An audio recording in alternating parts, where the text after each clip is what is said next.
My first book that I really bought into the book because it kind of mirrored my life, and this was the autobiography of Malcolm X.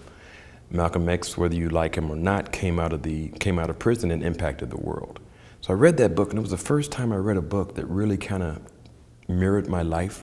I self-taught myself about my history, and it was a history that I was so proud of, yet so ashamed I didn't know. So once I really got into my history, I swore that that no kid who looked like me, who shared my hue, would be as ignorant about his or her past as I was. So in 1987, I started a publication called Take 5 magazine.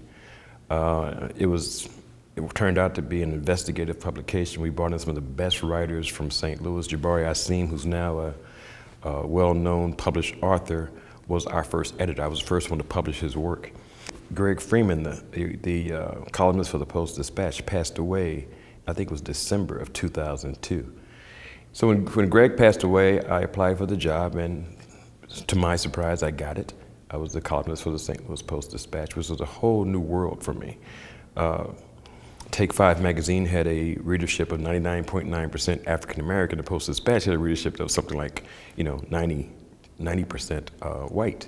So I was talking to a different audience, and it really challenged me to not make assumptions. Then 2008, Barack Obama was elected. African Americans weren't used to being able to tap into the resources of the White House. And Obama was not articulating a Afrocentric message to African Americans alone. He was saying this is for metropolitan areas.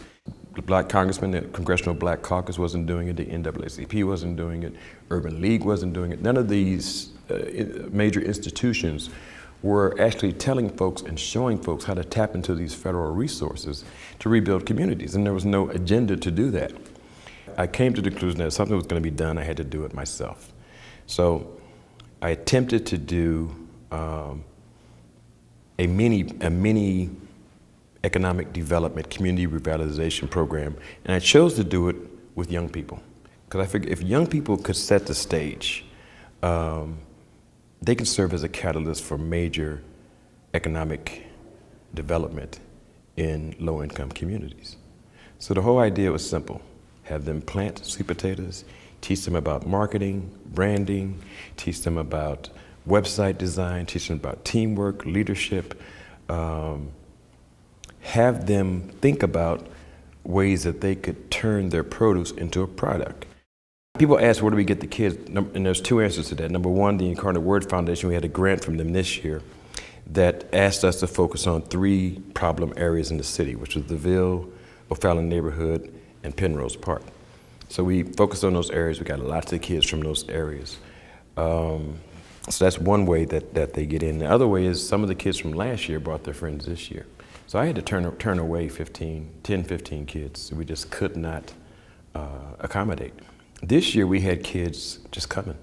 They knew they weren't getting paid, but they came and they participated in the exercises, and they just kept coming and showing up because they know, and I think we know, that we're really onto something here. We're talking to them like they have value.